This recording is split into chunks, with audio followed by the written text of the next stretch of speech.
ناظرین، ایک ایسا شخص جس کی اپنی ایئر لائن، اپنے جہاز، لیکن اس کے باوجود وہ ایک عام ایئر لائن میں سفر کرتا تھا، عام جہازوں میں، پبلک جہازوں میں سفر کرتا تھا، اور جس کی اپنی جیگوار موٹر کمپنی، دنیا کی قیمتی ترین گاڑیاں اس کے پاس، لیکن وہ ایک عام سی گاڑی میں سفر کرتا تھا۔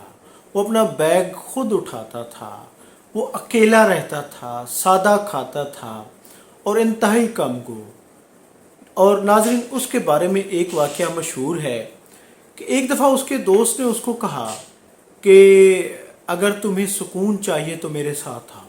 اس نے کہا جی میں آپ کے ساتھ چلتا ہوں، اور اس نے 200 تقریباً یہ ہے کہ ویل چیئر لیں اور ایک خیراتی ادارے میں چلے گئے، مزدوروں کے خیراتی ادارے میں۔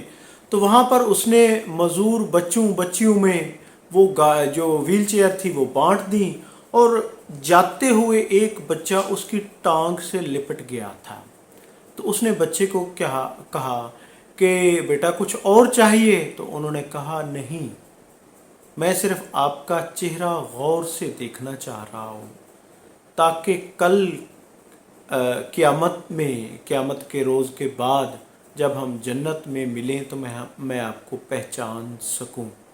ناظرین، کہا جاتا ہے کہ اس واقعے نے رتن ٹاٹا، جو بھارت کے امیر ترین یعنی کہ ٹاٹا گروپ کے چیئرمین رہے ہیں 20 سال، ان الفاظ نے رتن ٹاٹا کی زندگی بدل دی تھی۔ اس نے اس کے بعد اپنی تقریباً 60% تک دولت خیراتی اداروں میں مختلف جگہوں پر کھانا، مختلف جگہوں پہ بیواؤں، مختلف جگہوں پہ دینا شروع کر دی تھی۔ ناظرین، رتن ٹاٹا کون تھا؟ رتن ٹاٹا وہ تھا جو اس وقت کہا جاتا ہے کہ $160 ملین اس کے بینک اکاؤنٹس تھے، اس کے پاس رقم تھی۔ بعض تو بلکہ بعض رائے یہ بھی کہتے ہیں کہ وہ $360 ارب کے مالک ہیں۔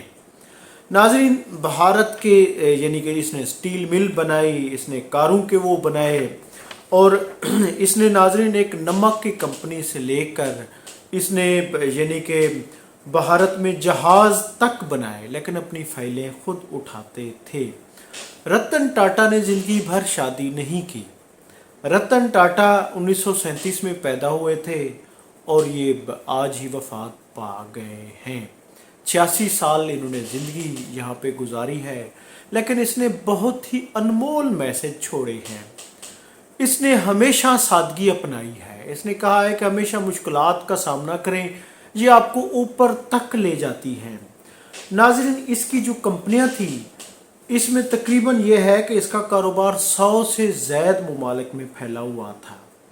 رتن نے عالمی سطح تک پہچان بنائی، اور اس طرح یہ نمائش سے، شہرت سے دور بھاگتے تھے، اپنی فائلیں خود اٹھاتے تھے، اور یہ ہے کہ اس نے تحقیقاتی ادارے، اس نے سائنس کے ادارے، اس نے مختلف فری یعنی کہ ایجوکیشن کے ادارے قائم کیے۔ ناظرین، یہ شخص ہمیشہ سادہ سی یعنی کہ زندگی گزارتے تھے، اور پھر ناظرین انہوں نے شادی نہ کرنے کی وجہ کہا جاتا ہے کہ اس نے 2011 میں خود اپنے انٹرویو میں کہا تھا کہ میں 4 مرتبہ شادی کرنے کے قریب پہنچا اور پھر شادی نہیں کی، میرا یہ فیصلہ ٹھیک ہے۔ اور 1962 میں کہا جاتا ہے کہ یہ امریکہ میں اس نے امریکن سے اس نے یعنی کہ اس کا معاشقہ تھا، شادی کرنے کی کوشش کی، لیکن چائنا اور بھارت کی جنگ چھڑ گئی، جس کے بعد اس نے یہاں آنے سے گوری نے آنے سے انکار کر دیا، اور یوں ان کی شادی نہ ہو سکی۔ اور پھر ان کے بارے میں کہا جاتا ہے کہ انہوں نے اس دور کی اداکارہ جو سیمی گریوال تھی، اس سے بھی اس نے شادی کی خواہش کا اظہار کیا تھا، لیکن انہوں نے بھی، اس کے والدین نے اسے منع کر دیا تھا، وہ فقط اس کی دوست ہی رہی تھی۔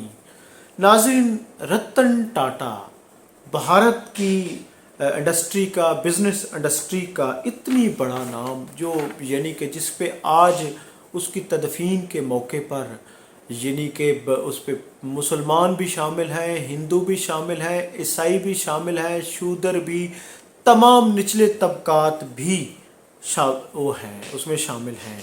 اور ناظرین اس نے ایک وقت یہ تھا کہ اس کا بزنس اتنی عروج پہ تھا کہ اتنے انڈیا اور افریقہ کے درمیان جو 60% یعنی کہ وہ جو پٹرول کی وہ تھی، وہ 60 سے لے کر 95% پٹرول ان کے ہاتھ میں تھا، یہ سپلائی کرتے تھے۔ ان کو سٹیل مل کا مالک بنے خوشی نہیں ہوئی، ان کو یعنی کہ جیگوار کمپنی اور مختلف یعنی کاروبار کر کے ان کو کمپنیاں قائم کر کے خوشی نہیں ہوتی تھی، جو ویل چیئر دے کر ان کو خوشی ہوئی ہے۔ تو ناظرین یہ اتنا بڑا نام رتن ٹاٹا آج خالی ہاتھ چلا گیا ہے، سادگی سے چلا گیا ہے، اور پیچھے صرف اس کی پہچان رہ گئی ہے کہ ایک رتن ٹاٹا بھی تھا۔ تو لہٰذا زندگی کو ایسے جینا چاہیے کہ زندگی، یہ لوگ، یہ چہرے، یہ آپ کو یاد رکھیں، آپ کے الفاظ، آپ کے رہن سہن، آپ کی گفتگو وہ یاد رہے۔ ناظرین میں ہوں عبدالرؤف روفی اور آپ دیکھ رہے تھے تاریخ نامہ۔ بہت شکریہ، تھینک یو، اللہ حافظ۔